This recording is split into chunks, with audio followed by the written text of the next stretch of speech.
Hello and welcome to the show. We are back on Forza 7 building another vehicle to tackle some Rallycross. The much requested Volvo 242 Turbo is going to try its luck around our special layout of VIR. Now, expectation wise for this car, could be very good. Could be very good. Although, whether it's going to be enough to get near the Subaru, I'm not certainly not sure on. There is plenty of room for upgrading on our car. Plenty of room for upgrades, which is always nice. It means that we can get some lovely big race tyres on the vehicle. I say lovely big race tyres, only 255s at the front. Not quite as big as I might have. Oh, okay, okay. I take that back. Not quite as big a race tyres as I would have liked. I thought the Volvo got bigger, but I might be misremembering things. Okay. Sure. Still 255 race tyres all around, and of course no problems whatsoever with PI. We will be able to get all of the race handling parts that I want on the car. Now, for this series, the vehicles have all got to be all-wheel drive. Now that will, that will make our Volvo a little bit heavier. But it's going to be around, it could actually be around about the sort of figures we've seen from cars previously. Maybe a touch on the heavier side. £2,800 before we put the all-wheel drive system in the car. Put up to £2,900. It's not the heaviest we've seen. Equally, it's, yeah, not quite the lightest. Now, engine is where things are going to get a little bit interesting with this vehicle. Oh, and we can't have many rally lights because we need aero. Now, while of course this is a Rallycross build, you know, we are going on a track that does feature some dirt. Being Forza, it is only a small section of dirt that we can get away with, and we're going to have to be fast through the tarmac sections, and we've even got a long straight to deal with as well. There are many things. There are many things to deal with. Apparently the Volvo is the first car I've ever seen where mud flaps actually work as you would expect. They slightly heavier than not having mud flaps, and they actually add a little bit of drag, and they drop a PI down. For authenticity, sure, and we'll get that PI back with the lighter stuff. Why not? Oh wow, and the actual roof scoop as well adds weight. What's going on, Forza? You've actually got a car behaving how a car should? How unusual. Right, let's stick a diff in the vehicle. We're probably not going to need any other driveline bits. The engine, I don't think we're going to be seeing that. And it's only 49 horsepower. That's another... Oh, no. Okay. That engine, I don't think we're going to see that to the top of S-Class. And rather than waste time and money building out, normally the rules would be that if a car can get its standard engine to the top of S-Class, then I will use it. However, this one here, it just doesn't... We're only getting 10 horsepower from little bit.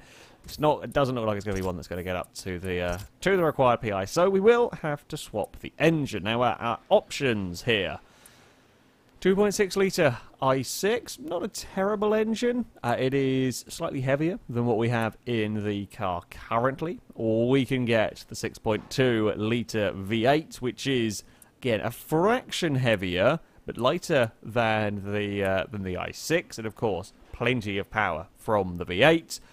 Or we could get the 5.9 litre V8 racing engine, the NASCAR engine, although that does put it well into R class. Now, no, that's not going to work. That's not going to work in the Volvo. I mean, I could put that in and then maybe remove some of the weight reduction and so on, but I think our better option is to get the 6.2 litre V8 and start from there. Now that does take us up to a high A class. I mean, it is the 242 turbo, so I feel like we should probably put some turbo back into the car.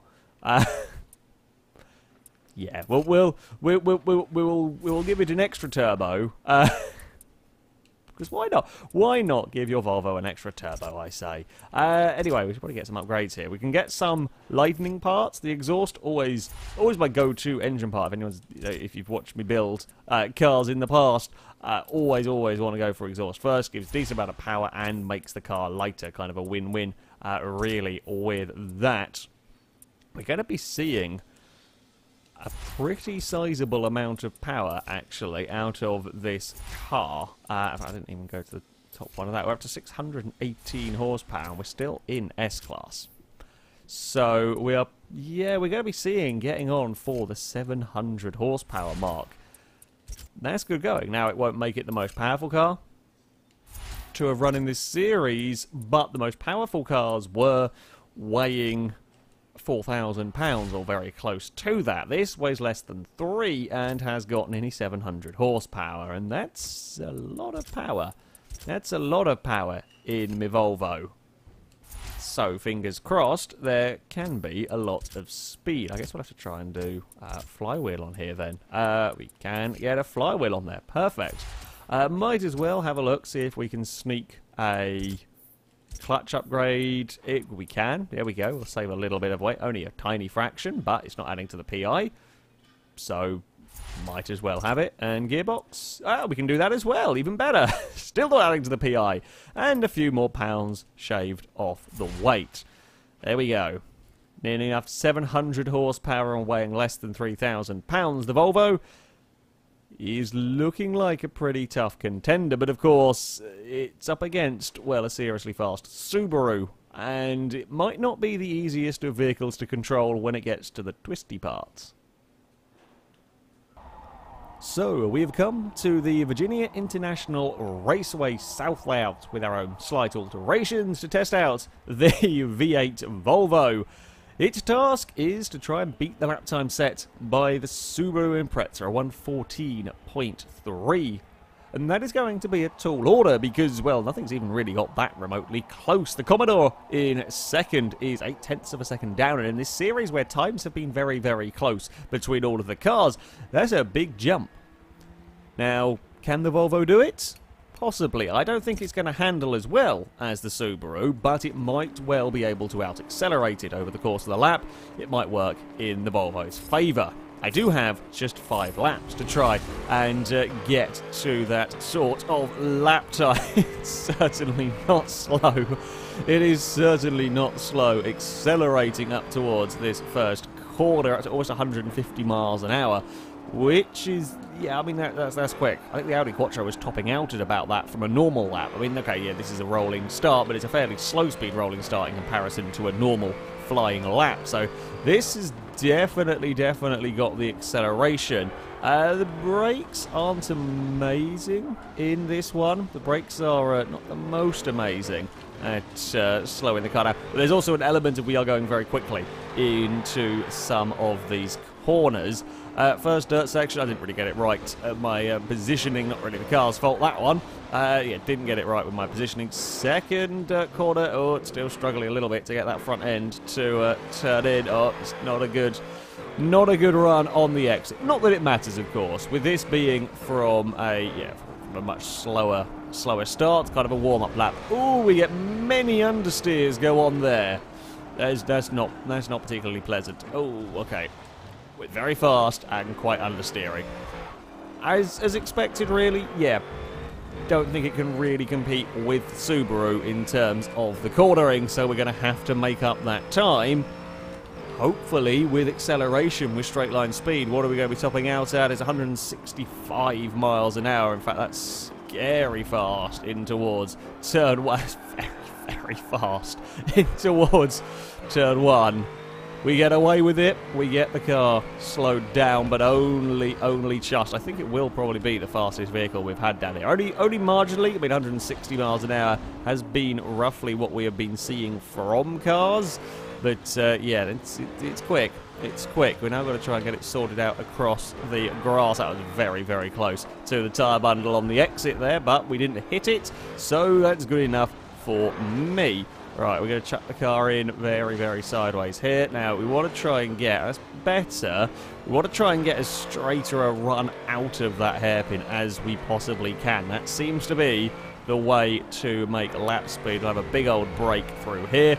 Quattro's flat out at that section. Volvo, no. the Volvo is not going to be flat out at that section. Around the final corner we go with a little chirp across the curb. What are we going to be seeing lap time wise? The first flying lap is a 15.9. Not bad. This could certainly trouble could certainly trouble some cars towards the top of the leaderboard. But again, a 15.9, there's a lot of lap speed to try and find if we were to get near that Subaru. And I think most of it would potentially have to be found on the dirt, because I don't think we can really make up much time through these corners here. Last lap around was actually a very, very good opening lap. Of course, tyres will still be warming up slightly. Oh, have I overcooked it through there? No, I think we can still probably get it flicked back towards the left. It's, again, playing it quite risky with that tyre bundle. That might be a little bit too much sideways for the Volvo through all of that. It might be all-wheel drive. It's still happy to slide around this car. Big old wheel spin as we get back on the tarmac. Okay, we've found some speed. We have found some speed in all of that. Can I be any braver through the left-hander? That was on the limit, pretty much. Oh, get it slow. The front end turned in that bit better. I think this could be a very quick car, but I am struggling a touch carrying speed through the corners. Got to make the most of that acceleration. We're down to another 15.1. Can we get another car into the 14s? No, I'm not going to stop, I don't think there. No, we're not going to stop. Okay, that was pushing it in terms of the braking. That really was pushing it. I thought we might be able to get away with it, having had a little bit early on the brakes last lap around, but that was not to be. I guess we're going to get one more lap. One more opportunity for the Volvo to become only the second car to get into the 14s, and unless we can find a big miracle speed somewhere, though, I'm not sure we're going to be able to beat that Subaru. It seems to be working pretty well through this dirt section. That might actually be a little bit... that's a very nice line through the hairpin that time around, although perhaps a touch slow on the way in to the corner. Please get off the grass. Please get off the grass. There we go. We're fine. Oh, dear. Yeah, this final corner, it is... I mean... It's an interesting corner to take because it's kind of two corners all roll into one. This, you kind of turn in for the first part and it's really quite slow by the time you get around to the second part of the corner. It's just struggling with that turn in. Here we go, on the brakes once more up towards the first corner. It's very, very late on the brakes. That is the limit without going off the course. Now, it's a little bit of a late apex, but that does mean we can get a good run down this next straight. And indeed, we are actually fractionally up in terms of split time. I think I'm a little wide across the top of the hill.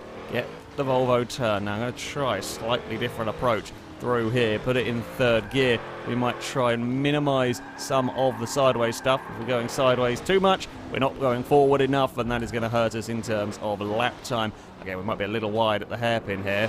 Now we can, once more, flick it to the left, get a good run out of this section. Are we going to be up? Oh, it's very, very close in terms of lap time. Not sure I needed a downshift, actually, through all of that. Again, there's almost a wheel on the grass as we try and power through that corner. Patience through this final turn. Wait until we've just about bounced our way across the curb. Run towards the line. Is it going to found any time? No, it's a 15.3. I gave it everything on that final lap. I just couldn't. We couldn't do it. Tried as much as I possibly could with my Volvo. Good car, don't get me wrong, but it is not going to be enough to see it into the 14s. I think just a little bit too much understeer. Very quick accelerating, okay on the brakes. It's not the worst we've had on the brakes, but certainly not the best we've had on the brakes. It just doesn't quite get turned in as well as some of the other cars we've seen. Most noticeable around that final corner. It feels a bit sluggish through there. That all being said, it's a good time.